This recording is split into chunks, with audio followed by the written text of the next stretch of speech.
Assalomu alaykum. Dehqon obunachilari, mana biz bugun 28-yanvar 2026-yil Andijonda qaysi viloyat, qaysi tumanmi? Xiravekka kelganmiz. Xiravekka boqqa berganmiz. Qo'rtog'im uri so'raganda urilar ekib berganmiz mana. Mana ko'ringlar, mana banderga urilar ekganmiz. Mana xudo xolasa mevaga kirgan, meva yurtaklari.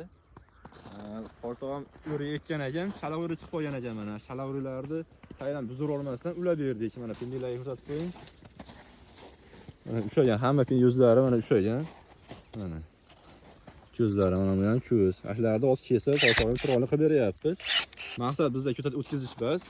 Qo'rtog'im 4 yashar bog'ini buzib olmasdan yosh navlarni ulab berdik. Bir qator vanderkot, bir qator yo'ldosh yo'ri, bir qator subxon yo'ri, qoqi bilan yo'rilarni qilib berdik.